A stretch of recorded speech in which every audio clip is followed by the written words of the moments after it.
오늘이 사도행전 마지막 시간입니다. 사도행전 우리가 교회당을 이전하고 우리가 어떻게 하나님의 복음을 증거할 것인가 이런 목적을 가지고 살펴봤는데 어느덧 마지막 시간이 되었습니다. 자, 사도행전 28장을 보면은요, 지난 27장과 연결되어져 있는데 그 바울이 로마로 향하는 배를 탔다가 난파를 당하게 되지요. 난파를 당해서 이리저리 그렇게 휩싸이다가 어디에 도착하게 되느냐, 지도를 보시는 것처럼 이제 멜리데, 지금은 몰타라고 합니다. 이 멜리데 섬에 도착하게 됩니다. 자, 이 멜리데 섬은 그 뜻이 바로 무엇이냐면 피난처예요. 이 페니키아어로 되어 피난처라는 뜻을 가지고 있는데 정말로 피난처가 된 거예요, 바울 일행에게. 그리고 이 지역에 있는 사람들은 주로 이 페니키아 사람들이 식민지를 건설해 가지고 원주민도 있겠습니다만 이 페니키아어를 쓰는 사람들이 아주 많았습니다. 그리고 이 섬에 지금도 가면은 2월 10일이 되면은요, 사도 바울의 파선을 기념하는 행사가 열린다고 합니다. 그런 어떤 역사적인 그 성경의 기록이 있으니까 이 멜리데 섬은 대부분이 천주교 신자들, 복음적인 그리스도를 얼마 되지 않습니다만 그래도 성경에서 바울이 난파돼서 도착한 섬이기 때문에 바로 2월 10일, 우리가 겨울철에 항해 못하기 때문에 겨울이 지나고 가기 위해서 의논했던 부분들을 지난 시간에 살펴봤던 것처럼 이제 2월 10일이면 겨울의 끝무렵이니까 이때쯤 이 사도 바울이 난파대에서 도착했던 것을 기념하는 행사를 여는 그러한 섬입니다. 자, 지금만 이렇게 종교적인 그 사도 바울의 난파 기념하는 것이 아니라 상당히 이 멜리데 섬의 사람들은 좀 착했나 봅니다. 그래 가지고 이 사도 바울이 탔던 배 276명, 한 명도 안 죽었지 않습니까? 자, 이 사람들을 잘 그렇게 환대를 해줍니다. 상황이 어떠했느냐? 2절에 보니까 비가 오고 날이 참해 그랬어요. 그냥 비가 와도 난파되어 가지고 비 맞아도 추운데 이때는 겨울이었거든요. 그러다 보니까 더 쌀쌀한 날씨 가운데서 이렇게 멜리데 섬에 도착하게 되었을 때에 이 원주민들이 특별한 자비, 동정을 베풀죠. 그래가지고 불을 피워서 그들의 젖은 옷을 말리고 그렇게 추위에 떨지 않도록 이렇게 잘 배려하고 있는 그 모습을 볼 수가 있습니다. 근데 불을 피워가지고 계속 아마 말리기 위해서는 장시간 그렇게 불을 떼야만 했던 것 같습니다.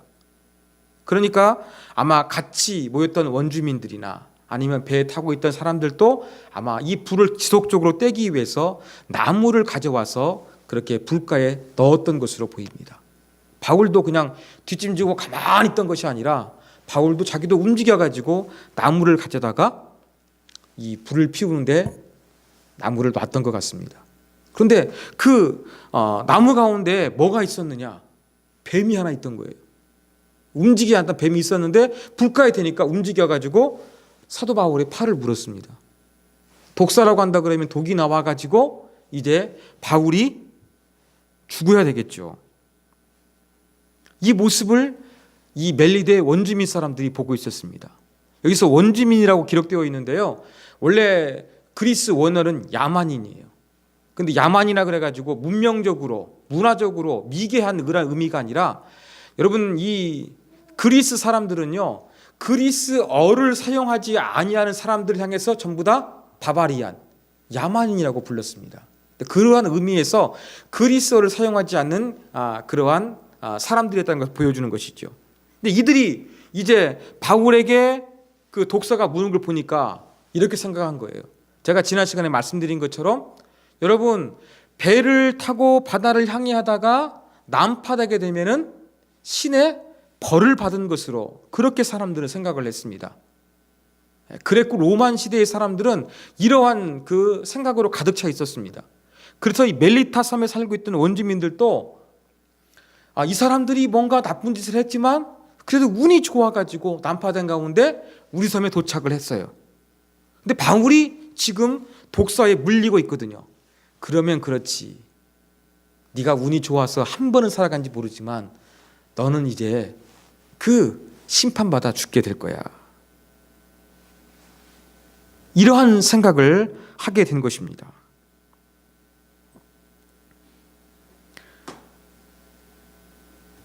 또 그러면서 사전에 보면 뒷부분에 보면 공의가 그를 살지 못하게 함이로다 그렇게 되어 있죠. 이 공의가 바로 그 그리스 신의 이름 디케럴, 이 페니키아를 쓰는 이 원주민들이 그렇게 불렀나 봅니다. 공의라고. 그러니까 쉽게 말해서 이 네메시스, 복수의 여신이에요. 그러니까 운 좋게 사도 바울이 바다에서는 살았는지는 모르지만 복수의 여신이 이제는 바울에게 독사에 물려서 죽게 할 것이다. 이러한 생각을 하면서 가만히 바울을 지켜보고 있었어요. 그래서 이제 독에 물리면은 붓거나 아니면은 뭐 쓰러져 가지고 죽기를 기대한 것이죠. 근데 바울이 그냥 독사 보니까 손에 있는 거 툭 따라가지고 불까지 집어 넣어버렸거든요. 시간이 지나가지고 독기가 올라야 되는데 바울이 죽지 않는 거예요. 그러면서 이 원주민들이 바울을 바라보는 시선이 바뀌게 되는 것이죠. 신이다. 신이다. 이렇게 바뀌게 되는 것입니다. 자, 이런 일이 있으니까 그래도 조금 이 섬 사람들이 바울 일행을 조금 특별하게 보지 않겠습니까? 7절에 보니까 이 섬에서 가장 높은 사람, 바로 아마 최고의 권위를 가지고 있는 사람을 나타내는 전문적인 용어입니다. 이 사람은 이 보블리오라는 사람이었는데 이 사람이 아마 276명을 다 자기 집에 초청은 못했고 아마 일부를 자기 집에 불렀던 것 같아요. 거기에서 이제 3일 정도 머물러가 유숙하게 되는데 이 보블리부의 아버지가 열병에 걸렸어요. 이질이 걸렸고요. 이 열병을 염소 젖 때문에 나오는 그러한 것으로 그렇게 추정을 하고 있습니다. 그래가지고 열병에 걸리게 되면은 상당히 조금 오랫동안 고생했던 것 같아요. 그래서 평균적으로 이 열병에 걸리면 4개월 정도 고생하거나 아니면 특이한 경우에는 2, 3년 동안에 이 병으로 고생했던 것입니다. 바로 이 섬에서 최고의 권위를 가진 보블리오의 아버지가 이 열병에 걸려 있는 거예요. 바울 일행이 안수하고 기도해가지고 병이 깨끗이 나은 겁니다.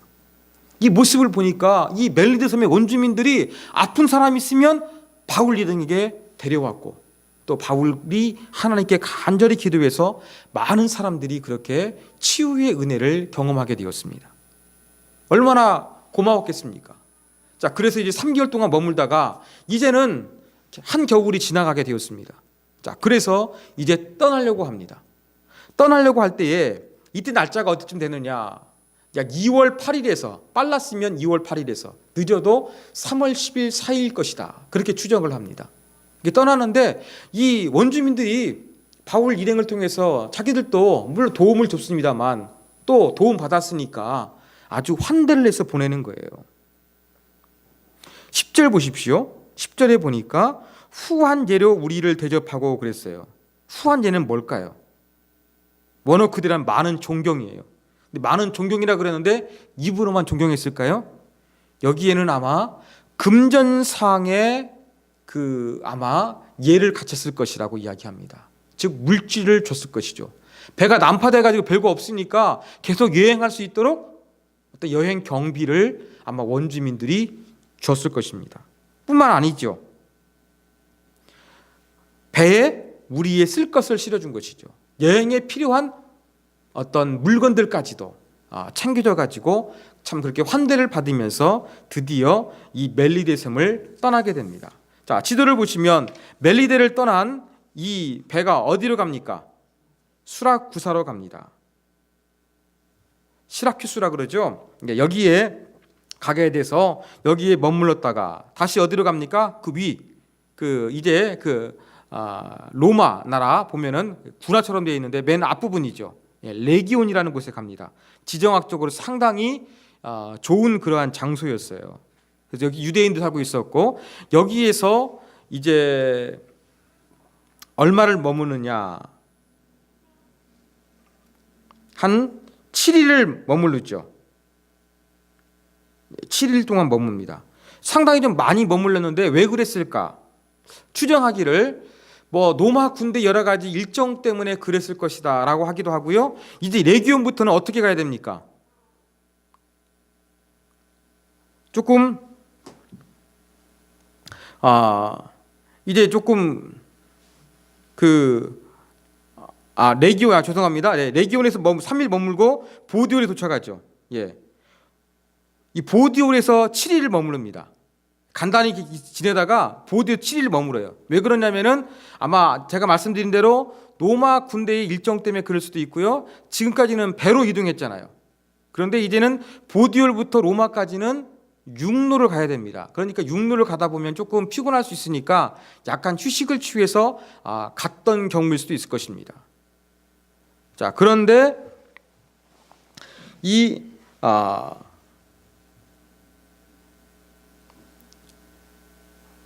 사도 바울이 이제 그 보디올에서는 이제 노마 가도를 통해서 노마로 가게 되지요. 자, 그러면 제가 설명한 건데 하나를 드리지 않은 것이 있는데 바로 11절 그런 말씀이에요. 자, 알렉산드리아 배를 탔다 그랬죠. 아마 똑같이 그 알렉산드리아로부터 저기 이집트로부터 로마로 곡식을 그렇게 수송하는 화물선에 아마 하나였을 것입니다. 같은 소속이었을 것 같아요. 난파됐던. 그런데 그 배에 뭐가 있다 그랬습니까? 머리 장식은 디오수구로라 그랬습니다. 디오수구로. 이게 바로 무엇이냐? 디오수구로는요, 제우스의 아들들이라는 뜻이에요. 제우스에는 쌍둥이 아들이 있었는데 캐스터와 그 플룩스라는 두 아들이 있었다고 합니다. 그런데 이 뱃사람들은요, 이 쌍둥이 아들을 그려놔가지고 뭘 생각했느냐? 자기들의 수호신으로 생각했던 거예요. 근데 왜 누가가 사도행전을 언급하면서 왜 이 문양을 언급하고 있느냐 하는 것이죠. 누가의 의도는 그겁니다. 지금 뱃사람들은 이 제우스의 아들들이 뭔가 보호해 주는 것처럼 문양을 넣었지만 지금까지 우리가 사도행전 읽은 거에 보면은 신들이 보호해 준 것이 아니라 하나님이 보호해 준 것을 역설적으로 나타내기 위해서 이 문양을 언급하고 있는 것이다. 그렇게 이야기를 합니다. 자, 그리고 이제 그 보디올에서부터 이제 육로를 통해서 여행하게 됩니다. 자, 육로를 통해서 가다 보면은 모든 길은 로마로 통합니다. 로마는 아주 지금으로 말하면 고속도로와 같은 길, 로마의 그 화물이나 여행하나 마차 같은 또 군대가 잘 지나갈 수 있도록 길을 잘 뚫었습니다. 이제 그 길을 통해서 가는 거예요. 자, 그 길을 타고 이 보디올에서 로마로 가다 보면은 특별히 15절에 보면은 언급되고 있는 그 지명이 있습니다. 15절에 보니까 그곳 형제들이 우리 소식을 듣고, 그곳 형제들은 로마 형제들이죠. 우리 소식을 듣고 아비오 광장과 트레이스 타베르네까지 맞으러 오니, 그렇게 되어 있습니다. 아비오 광장은요 뭐냐면 그 아비오 고속도로가 있는데 그 길가에 있었던 어떤 광장, 시장이었던 것 같아요. 여행자들이 머물었던 어떤 우리식으로 이야기하면은 고속도로 휴게소와 같은 그러한 곳으로 보입니다. 그리고 이 트레이스 타베르네, 세계의 여인숙이라는 뜻입니다. 즉 여행자들을 위해서 많이 묵을 수 있도록 그렇게 숙박시설이 그렇게 집약되어 있는 그 도시입니다. 바로 이것을 얘기하는 것 같아요. 자, 이곳까지 로마의 그리스도인들이 바울을 환영하기 위해서 나왔다 그랬습니다. 여러분, 로마에서 아비오 휴게소까지는 73km, 69km라고 기록된 데도 있습니다만 하여간 70km 가까이 됩니다. 그리고 이 트레이스 타베르네까지는 53km, 56km 그 정도로 이야기합니다. 그 당시에 상당히 먼 길을 와가지고 로마의 그리스도인들이 바울을 환영해 주었던 것입니다. 자, 바울이 로마 방문한 적 있습니까? 없지요.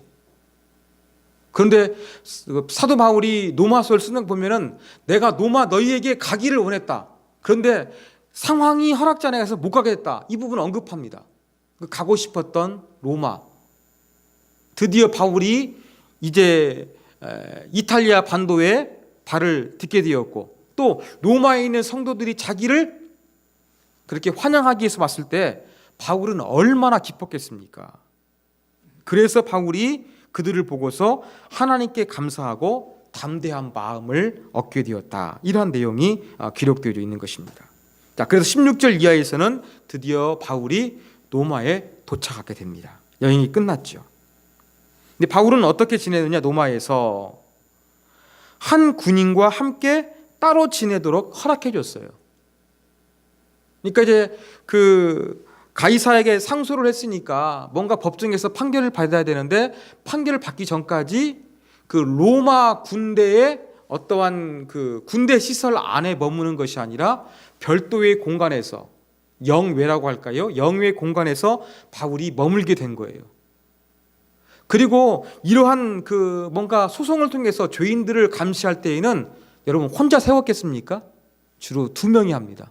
근데 의외적으로 아마 바울은 한 사람이 붙었어요. 이런 거 볼 때 지금까지 그 바울을 그렇게 이송했던 율리오라는 백부장이 상당히 바울에게 호감이 있었고 그 과정 속에서의 하나님의 살아계심, 하나님이 함께하기 때문에 어떤 은혜를 주셨는가 알았기 때문에 이런 부분들을 이야기하면서 상당히 도망갈 사람이 아니다 라고 하면서 조금 바울에게 편하게 머물 수 있는 그러한 공간을 마련해 줬던 것으로 보입니다. 자, 도착한 지 며칠 지나가지고 바울은 누구를 만납니까? 항상 바울은 전도할 때 원칙이 있었죠. 먼저 로마인들, 이방인들을 만나는 것이 아니라 유대인 회당을 먼저 찾아갔어요. 로마에 도착해서도 여전히 바울은 유대인 중에 높은 사람들을 청했다. 이렇게 17절에 이야기하고 있습니다. 그래서 1차 어떠한 면담이 이루어지고요. 2차 면담이 이렇게 이루어집니다. 근데 그들이 바울과 만나가지고 여러 가지 이야기를 하는데 바울에 대해서 그다지 호의적으로 반응했던 것 같지는 않습니다. 지금까지 이렇게 바울이 전도하다가 유대인 만나게 됐을 때에 상당히 극렬한 반대해가지고 이렇게 성중에 밧줄을 타고 내려서 도망하게 되는 그런 상황이 있던 것처럼 로마에서도 바울의 이야기를 들었던 유대인들도 나뉘었어요. 바울의 말을 믿었던 사람도 있고 믿지 않았던 사람이 있었는데 믿지 않았던 사람들의 어떠한 이야기가 더 득세하지 않았나 그렇게 생각이 됩니다. 자, 그래서 어떻게 됩니까? 28절에 보면 그런즉 하나님이 이 구원이 이방인에게로 보내어준 줄 알라. 그 다음에 이방인에게 가는 거예요. 유대인에게 먼저 바울은 복음을 전했지만 유대인들이 조금 배타적으로 반응하다 보니까 아마 이방인들에게 로마에서도 복음을 전했던 것으로 보입니다. 23절 보십시오. 근데 바울이 머물고 있던 그 지역에는 사람들이 많이 왔어요. 그래서 아침부터 저녁까지 바울이 강론을 했고 하나님 나라를 증언하고 예수 그리스도에 대해서 이야기를 했다. 이야기를 합니다. 그러나 20절에 보면은 복음을 전했지만 자유가 있었느냐? 영 너외에 있었어요. 사람들을 만날 수가 있었지만 20절 맨 끝에 보면은 내가 이 쇠사슬에 매인 바 되었느라. 그래도 이렇게 좀 도망가지 않도록 이렇게 좀 쇠사슬에 매인 채. 그렇지만 자기 집에서 찾아오는 사람들은 편하게 만날 수 있도록 허락해 줘가지고 바울이 시간을 잡아서 오는 사람들에게 이렇게 복음을 전했던 것으로 하나님 말씀을 증거했던 것으로 그렇게 보입니다. 그래서 이러한 생활을 언제까지 했느냐? 30절에 보니까 바울이 이태 2년입니다. 2년 동안 자기 셋집에 머물면서 이 사람들에게 하나님 나라를 전파하고 주 예수 그리스도에 관한 모든 것을 어떻게 가르쳤다고요? 담대하고 거침없이 가르쳤다고 이야기를 하는 것이죠. 2년 동안 바울이 이러한 사역을 로마에서 했다는 것이 언급되어져 있습니다. 자, 그러면 왜 2년이었을까요? 왜 바울이 2년 동안 머물렀을까요? 여기에 대해서 아마 바울이 가이사에게 상소했던 그 유효 기간이 2년이었을 것이다, 그렇게 이야기하는 사람도 있고요. 아니면은 사도 바울이 지금 동방부동산은 아니었습니다만 그래도 셋집에 계약했으니까 아마 그 계약이 끝날 때까지 그렇게 있었을 것이다, 그렇게 이야기도 합니다. 지금 모르지만 하여간 2년 동안 머물렀어요. 그 다음에 어떻게 됐느냐? 대부분의 학자들은 바울이 여기에서 자유인으로 해방되었을 것이라고 이야기합니다. 뭐 전설에 의하면 뭐 스페인으로 갔다, 뭐 제 4차 여행을 갔다, 여러 가지가 얘기했는데 우리가 정확히 알 수는 없습니다. 하지만 다시 사도 바울은 복음을 전하다가 체포가 돼요. 그리고 주 64년경에 이제 처형을 당하게 되는 것입니다. 그리고 이 재판에 대해서도 언급 안 치요. 언급하지 않아요. 어떻게 되었을까? 바울이 지금 이 가이사에게 상소해가지고 로마까지 오게 됐는데 마지막 장에 와가지고는 여기에 대한 결론을 언급하지 않고 있는 거예요. 여러분, 성경의 목적은 분명합니다. 어떠한 정보를 주하기 위한 것이 아니라 바울이 재판 어떻게 됐느냐, 이 정보에 대한 관심이 없는 거예요. 뭘 관심 가지고 있습니까? 하나님 나라, 예수 그리스도에 대한 복음에 대해 관심이 있기 때문에 여기에 대해서는 침묵하고 있다는 것을 우리가 알 수가 있습니다. 그러면서 이렇게 2년 동안 바울이 로마에서 복음을 전한 것을 이야기하면서 사도행전 28장이 드디어 끝나게 됩니다. 이것은 바로 하나님의 뜻이 이루어진 것입니다. 여러분, 19장 21절 말씀을 한번 보겠습니다. 19장 21절.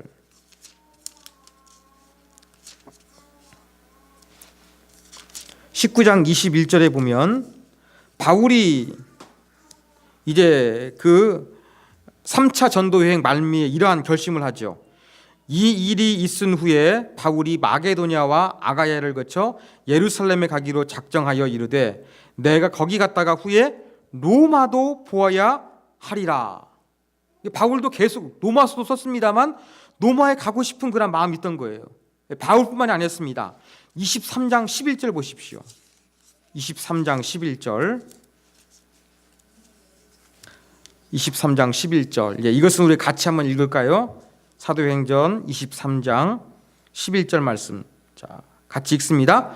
그날 밤에 주께서 바울 곁에 서서 이르시되 담대하라, 내가 예루살렘에서 나의 일을 증언한 것 같이 로마에서도 증언하여야 하리라 하시니라. 예, 바로 성령께서 나타나셔서 바울에게 말씀하셨죠. 로마에서도 복음을 증거하는 것, 그 일이 이루어졌다는 것을 보여주는 것이 바로 사도행전 28장에 그렇게 드러나고 있는 그러한 증거처럼 나타나고 있다는 것입니다. 이것이 바로 사도행전 28장의 내용입니다. 자, 그러면 우리가 여기에서 어떤 교훈을 얻을 수 있겠습니까? 자, 첫 번째 교훈입니다. 오늘 28장에 보면은요, 바울은 사람들의 도움을 넘는 아름다운 그러한 모습을 보여주고 있습니다. 사람들에게 도움을 받는 아름다운 모습이 있는 거예요. 자, 27장에서도 그 율리오가, 백부장 율리오가 바울에게 좀 특별 대우를 해줬어요. 친구들 만나게 배려해줬지요. 또 죄수가 도망하게, 난파됐을 때 죄수가 도망하게 되면 자기들이 책임을 물어야 되는데 그래서 그 군사들이 그 죄수들을 전부 죽이려고 했을 때 율리오가 바울을 의도적으로 살리기 위해서 헤엄쳐 가라고 했던 것을 우리가 알 수 있습니다. 그런데 이러한 도움은 28장에서도 계속되는 거예요. 자, 멜리데 원주민들의 도움 받지요. 또 보블리오의 부친의 질병을 치료하고 원주민들의 질병을 치료해 가지고 그 사람들로부터 여행의 경비와 여행 물품을 여러분 후원받지 않습니까? 또 바울이 온다는 소식을 들으니까 어떻습니까? 아비오 광장과 그 여인숙 세 개의 이름을 가진 그 지역에 한 60km, 50km가 넘는 그 거리에 로마에 있는 그리스도인들이 바울을 환영하기 위해서 마중 나오지 않습니까? 또 로마에서도 바울을 조금 배려해 주는 그러한 모습들도 우리가 바라볼 수가 있습니다. 바울은 신실한 하나님의 사람으로 살아가다 보니까 어떤 일이 있었느냐? 가는 곳마다 사람들이 도와주는 그러한 은혜, 물론 복음 때문에 박해는 받았습니다만 그래도 바울의 모습을 보면 바울을 늘 도와줬던 그러한 사람들이 많이 있음을 보게 됩니다. 물론 이것을 하나님의 은혜라고 할 수 있겠지만 바울이 가지고 있는 아름다운 신앙과 그의 신앙 인격 때문에 이러한 도움을 얻을 수가 있는 것이에요. 사랑하는 여러분, 바로 우리가 바울처럼 이렇게 좀 아름다운 사람이 되었으면 좋겠어요. 다른 사람이 기뻐하고 다른 사람이 도와주고 다른 사람이 환영해 줄 수 있는 그런 아름다운 인품과 아름다운 신앙 인격을 가진 그러한 사람이 우리가 되었으면 좋겠습니다. 바울은 사도행전 28장에서 이러한 모습을 너무나 아름답게 잘 보여주고 있습니다. 우리의 모습, 예수는 믿고 교회는 다닌데 그저 세상 사람들과 별로 다를 것이 없는 그러한 사람으로 사람들에게 각인되는 것이 아니라 저 사람 정말 아름다운 그리스도인이야, 아름다운 예수쟁이야, 이런 말을 들을 수 있는 그 아름다운 인격과 신앙의 성품을 우리도 가져야 될 것입니다. 자, 마지막 두 번째 교훈입니다.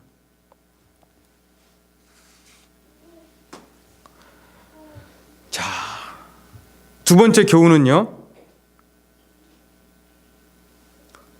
성경은 복음의 결과보다 복음을 증거하는 이 모습에 관심을 가지고 있다는 것을 우리 가운데 보여주고 있습니다.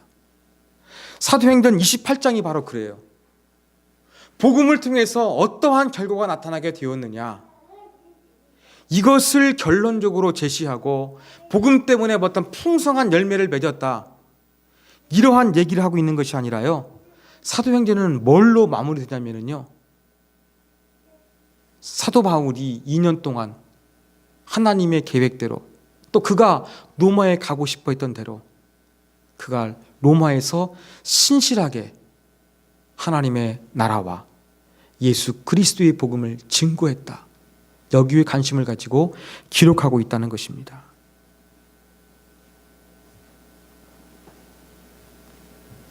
여러분, 28장을 보면은요, 멜리데 섬에서 바울이 독사가 물렸는데 죽지 않아서 신이라 그랬어요. 또 그 보블리오의 아버지도 치료해주고 많은 병자들 치료해줬어요. 근데 성경은 여기에 대해서 얼마나 많은 사람들이 예수를 믿었는가 침묵하고 있어요. 로마에 와가지고도 뭘 보여줍니까? 먼저 바울이 지금까지 해왔던 선교 전략처럼 먼저 유대인들을 만났어요. 아마 자유가 있었으면 회당에 찾아갔겠습니다만 가택 연금 사태니까 가지는 못하고 사람들을 불렀죠. 그렇지만 바울을 반대했던 사람들이 많다 보니까 바울이 이방인들에게 보다 복음을 전했던 것 같아요. 많은 결과를 이야기합니까? 아니에요. 그리고 이방인들에게 복음을 전했다 그랬어요. 결과를 이야기합니까? 전혀 결과를 언급하고 있지 않아요.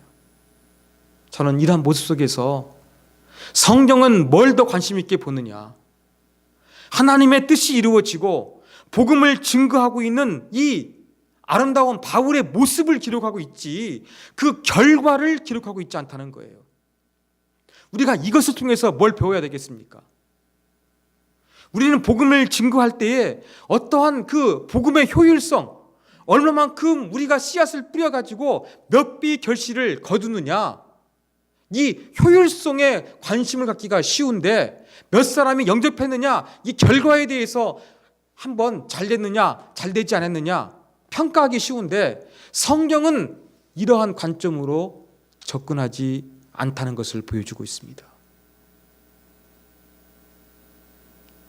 참 저는 이 모습이 너무 중요하다고 생각해요. 바울이 하나님의 나라와 예수 그리스도에 대해서 담대히 복음을 증거했다, 거침없이 증거했다, 이것을 기록하고 있지요. 몇 사람 믿었다. 이런 부분들을 언급하고 있지 않습니다. 성경은요, 우리가 어떠한 자세로 하나님을 믿느냐, 하나님의 복음을 증거하느냐, 이 태도와 이 내적인 동기, 여기에 대해서 관심을 갖고 있지, 이 복음을 증거해서 몇 명이 예수를 믿게 되었느냐, 여기에 관심이 없는 거예요. 그러므로 우리가 조금 뭔가 계산이 빨라가지고 효율성을 항상 강조하고 있는 이러한 부분을 우리가 복음을 증거할 때에 배제해야 한다는 것을 알 수가 있습니다. 결과보다 중요한 것은요, 바울처럼 정말로 담대하고 거침없이 주의 복음을 증거하는 거예요. 하나님 말씀이 진리이고 하나님 말씀이 예수 그리스도를 이야기하고 있고 예수님을 통해서 우리 가운데 구원을 주신다는 이 진리, 이것을 향해서 우리 마음 가운데 얼마나 큰 열정이 있느냐, 이것을 가지고 얼마나 열심히 나아가느냐, 여기에 관심이 있지 결과에 관심이 없다는 것입니다. 그래서 여러분, 우리가 전도할 때 결과에 대해서 우리가 두려워하지 않았으면 좋겠어요. 중요한 건 무엇입니까? 그들이 예수를 믿고 안 믿고는 우리의 소관이 아니에요. 구원은 하나님께 있는 거예요. 우리는 뭐 하면 되는 거예요? 하나님을 믿고서 여러분이 만난, 내가 만난 예수 그리스도를 담대하게 거침없이 증거하면 되는 거예요. 바울은 이것을 하면서 2년 동안 로마에 있었다. 마지막 누가는 이것을 우리 가운데 가르쳐주고 있는 것입니다. 바울은 수갑을 차고 있었어요. 그러나 그의 입은 제한이 없이 주의 복음을 증거했습니다. 바울은 자기의 집을 떠날 수가 없었어요. 그렇지만 사람들을 찾아오게 가지고 그들에게 복음을 증거했습니다. 바울은 매인 같았지만 매이지 아니하고 주의 복음을 증거했다는 것을 성경은 기록하고 있는 것입니다. 새방에서 복음을 증거했습니다. 어떻게 보면 사도행전 28장은 너무나 초라하게 마무리되는 것 같습니다. 오순절 다락방이 임해가지고 막 방언이 터지고 막 3,000명, 5,000명이 그렇게 막 놀라운 하나님의 은혜 가운데 회심한 것 같은데, 사도행전 28장은 아주 초라하게 마무리되는 것 같습니다. 여러분, 결과에 관계없이 바울이 거침없이 담대하게 예수 그리스도의 복음을 증거했을 때, 그 당시에는 열매가 없든지 모릅니다만 300년이 지나가지고 로마의 국교가 기독교가 되지 않았습니까? 이런 것들은 나중에 얼마든지 열매 맺을 수가 있습니다. 그럼 우리가 결과를 떠나서 이 복음 증거하는 그 자체에 집중했으면 좋겠습니다. 우리 안에는 나를 통해서 예수를 몇 명 믿었냐가 중요한 것이 아니라 복음을 전하는 내 안에 거침없이 담대히 복음을 증거할 수 있는 어떤 복음의 은혜가, 구원의 사랑이, 하나님의 사랑이 우리 안에 있느냐, 이게 중요합니다. 사도행전 28장은 저와 여러분에게 몇 명에게 전도했느냐, 결과가 얼마느냐, 이것을 묻는 것이 아니라 우리의 내면, 복음을 향한 열정이 얼마나 가득하냐, 이것을 묻고 있습니다. 바로 이 질문 앞에 우리는 무엇이라고 대답할 수가 있겠습니까? 사랑하는 여러분, 복음에 대한 효율성과 결과를 우리가 이야기해보다 우리 안에 예수 그리스도의 구원의 은혜를 향한, 그 복음을 향한 열정이 얼마나 가득한지, 그것을 향해서 우리는 거침없이 담대히 우리의 입술을 벌릴 수 있는지, 우리의 중심을 돌아보길 원합니다. 바로 사도행전 28장은 이것을 우리 가운데 던져주고 있습니다. 우리 같이 한번 말씀 붙들고 기도하기를 원합니다. 하나님, 사도 바울처럼 신실하게 주님을 믿어 어디 가든지 간에 사람들의 도움과 환영을 받는, 복음 때문에 고난을 받다 할지라도 그렇게 다른 사람들에게 환영받는 아름다운 인격과 신앙의 소유자가 되게 하여 주시옵소서. 하나님, 바울처럼 정말로 거침없이 담대하게 결과보다 복음을 증거할 수 있는 내적인 자세, 그 뜨거운 신앙의 열정을 우리가 가질 수 있도록 도와주시옵소서. 우리가 이것을 위해서 한번 간절한 마음으로 우리 기도하도록 하겠습니다. 같이 우리 기도하도록 하겠습니다. 기도합니다. 하나님 아버지 감사합니다. 하나님, 우리가 28주 동안 사도행전 말씀을 살펴봤습니다. 교회가 어때야 되는지 우리가 배웠습니다. 또 복음이 어떻게 증거됐는가 배웠습니다. 복음을 증거하는 가운데 어떠한 하나님의 은혜가 있었고 어떠한 어려움이 있는가도 배웠습니다. 맨 마지막은 어떠한 큰 능력을 가지고 아름다운 해피엔딩으로 마무리하고 있는 것이 아니라 결과를 알 수 없도록 물음표로 만들어 놓고 거침없이 담대하게 2년 동안 그 새빵살이 집에서 복음을 증거했던 바울의 모습을 이야기하고 있습니다. 주여, 우리도 결과를 떠나서 어떤 것에 매여 있어도 매이지 않는 예수 그리스도의 복음을 선포하는 자가 될 수 있도록 도와주시옵소서.